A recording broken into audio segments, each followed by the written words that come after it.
Are you listening? Hey, welcome to another episode of the Nerf Report, your go-to source for all the week's gaming news, nerfed into one show once a week, so you can worry less about reading the news and get back to playing those video games. And on this week's episode, we dive into Chapter 2 of Fortnite. Google gives us an official Stadia launch date. Images of a PlayStation 5 dev kit have officially leaked. And grab your coats and jackets because a storm is a-brewing with the Blizzard and Hong Kong debacle. And before we get into this week's show, a viewer sent us some cookies, and I just wanted to give them a quick shout out because these things are absolutely delicious. So, thank you.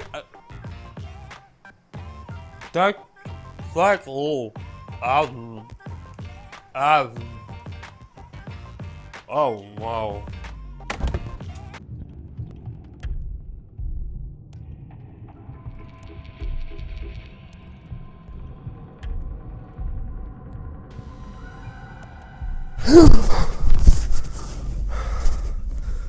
What the hell happened?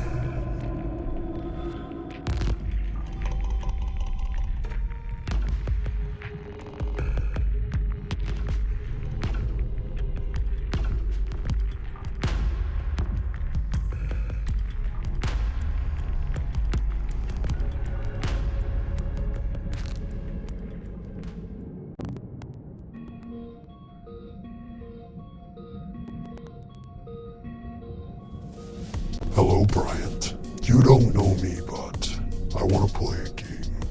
For the last 2.5 years, you've plagued YouTube with your terrible videos, outrageous takes, and the worst offender, late news. Well, that's not entirely true. Every week, you flood YouTube with your unnecessary videos, stealing news stories to inflate your own personal ego and to hide the fact that you are not a real gamer. That's oddly specific. Well, today, Bryant, we are going to test your gaming skills. Connected to the vents of this room are containers of toxic nerve agents that will flood this room should you fail. In front of you is a table, and under the cloth is your challenge. In order to escape and survive, you must play Anthem. Live or die, Bryant. The choice is yours.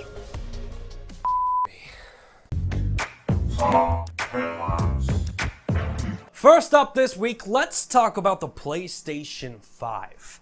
At this point, we know a lot of things about the PS5.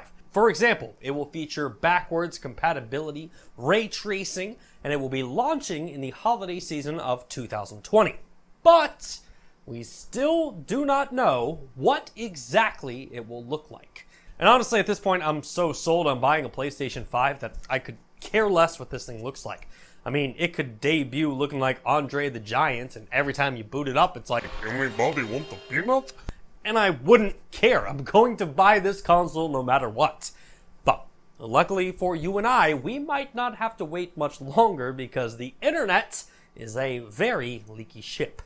Thanks to some new leaked images provided by a YouTuber Zone of Tech, we now have our very first look at a reported PlayStation 5 dev kit. Now, the image does match the patent filing from Sony earlier this year and resembles a Roman numeral V in honor of the 5th PlayStation console. The dev kit in question does feature 4 USB 3.0 ports, a 4K Blu-ray disc drive, and a potential 4K VR camera.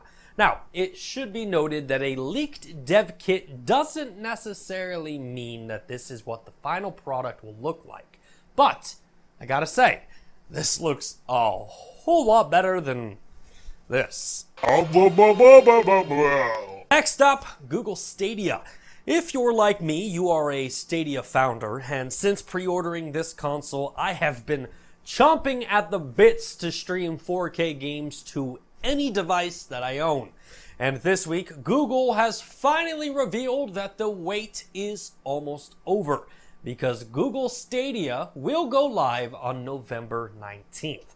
Now, one slight update to this story. Google Stadia's controller will at first only work wirelessly with a Chromecast Ultra, and an additional USB-C cable will be necessary to use Stadia's controller with computers or smartphones. You know, Christmas is right around the corner, and if you're looking to buy something for your favorite host of the most underrated gaming news show on YouTube, well, do I have a product for you.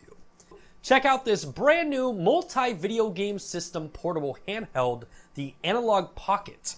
According to Analogue, out of the box, Pocket is compatible with 2,870 plus Game Boy, Game Boy Color, and Game Boy Advance games. Now, the Pocket will also work with cartridges from Game Gear, Neo Geo Pocket Color, the Atari Lynx, and much more. The new handheld will also feature a 3.5-inch LCD screen, boasting 10 times the resolution of the original Game Boy. The Analogue Pocket is launching in 2020 for $199.99. And finally, for our top headlines, Fortnite. Since the last time we spoke, a lot has happened in the world of Fortnite. An in-game event led to the game going black and offline for 24 hours. Lady Gaga asked the world, "What's a Fortnite?" And Ninja is angry at Fortnite once again. Some things never change. And in most weeks, any of those stories could be our top headlines. But this week, Chapter 2 of Fortnite has officially begun. In Chapter 2 of Fortnite, gamers will find a new map featuring boats, new drop zones, the ability to carry enemies, fishing, and explodable environments. Otherwise known as what Battlefield has been doing for the last 5 years. But with any new season of Fortnite, we also have a brand new Battle Pass. And the Chapter 2 Season 1 Battle Pass will feature unlockable skins, emotes, weapon wraps, gliders, and backpacks. The new Battle Pass can be yours today for 950 V-Bucks. That's going to wrap up this week's top headlines. So, without further ado, let's talk about the story you've been waiting for in the Rundown. Now for something completely different. Yeah.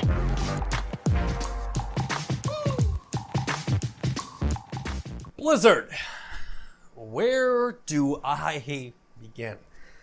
You know, I guess to properly cover this story, we need to go back a couple weeks to when professional Hearthstone player Blitz Chung received a year-long ban from developer Blizzard after he shouted, "Liberate Hong Kong, revolution of our age," during an interview after a match. The comment was in support to the protests in Hong Kong, which were sparked following proposals for extradition to mainland China.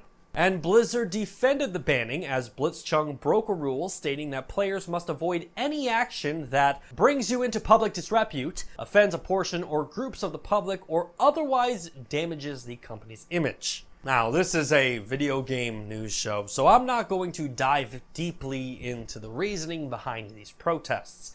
But instead, I do want to focus on the fact that an American company, Blizzard, banned one of its players for speaking out against China. Blitzchung responded to the ban by saying, "Today, what I've lost in Hearthstone is 4 years of time. But if Hong Kong loses, it would be the matter of a lifetime." Okay, so following this statement and the ban from Blizzard, gamers from around the world responded in protest to Blizzard. Hashtag boycott Blizzard began to trend worldwide on Twitter. Blizzard employees left the workplace to go protest outside of the office.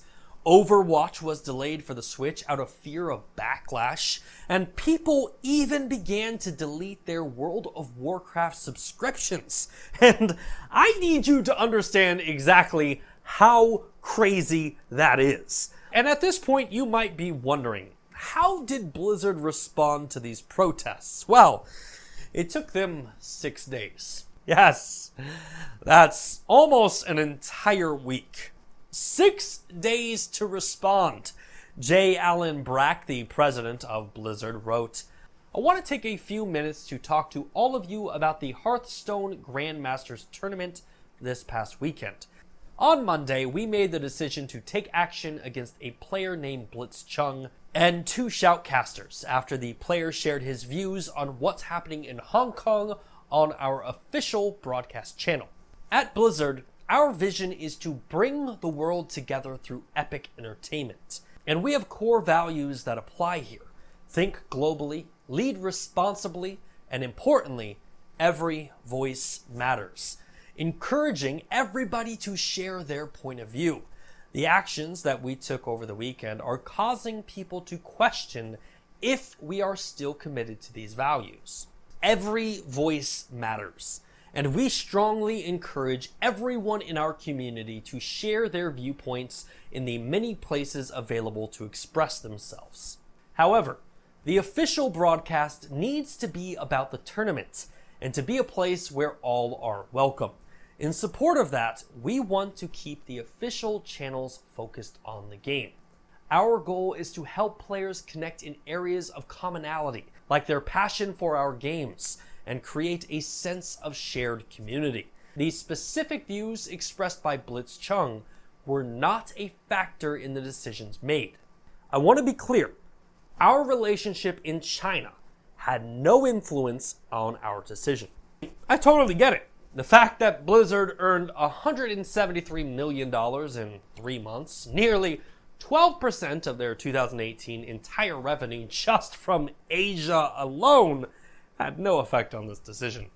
Nor did the fact that you are 5% owned by one of the largest Chinese tech firms, Tencent. None of those facts had any effect on your actions.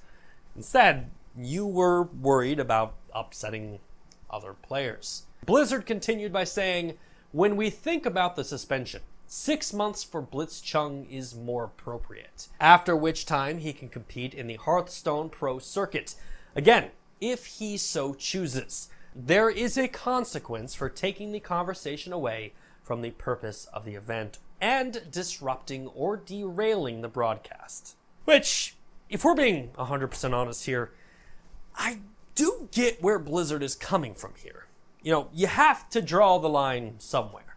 Like, if a neo-Nazi came out and said, like, Heil Blizzard or something super Nazi-ish on a live stream and got banned, but Blitz Chung didn't for speaking out politically, that's setting a very dangerous precedent.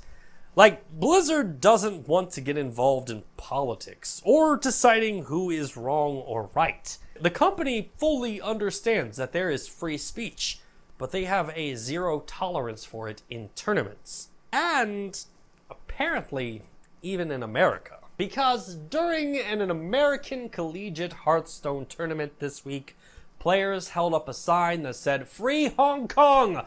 Boycott Blizzard!" in which Blizzard responded to the team of students with a 6-month ban from future competition. Now, this story will continue to develop, and we will definitely stay on top of it. In fact, BlizzCon is 2 weeks away, and I am extremely excited to see how Blizzard addresses all of these issues at the convention. Because one thing is for certain, Blizzard fans are ruthless human beings. Just was wondering, is this an out-of-season April Fool's joke? And finally, for this week, we come to that noise. Of course, signifies that we are running out of time and coming close to the end of the show. So, in order to cover all the week's remaining news, we must initiate a segment that I like to call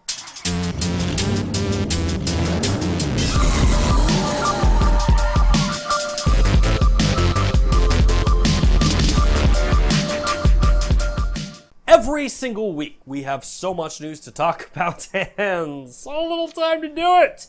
So we take all the week's remaining news, put 60 seconds on the clock, and try to cover it as fast as humanly possible without running out of breath, passing out, or dying! So, with that in mind, let's put 60 seconds on the clock. Thunder noise! And go! Rockstar Games gave us a brand new 4K trailer for Red Dead Redemption 2, and just when you thought that game was as beautiful as it could get, they surprised the hell out of you. Riot Games showed off a brand new shooter game that they have in development. The GIF or GIF creating software, Giphy, introduced a brand new thing called Giphy Arcade that allows you to put video games into GIFs. Capcom told investors this week that they are working on reviving old IPs. Please give me a Dino Crisis game. The Nintendo Switch has officially sold 15 million units in North America. For Honor has a brand new in-game Halloween event called the Fangs of Underworld. They have the coolest titles. Pokemon Go's in-game Halloween event is live right now.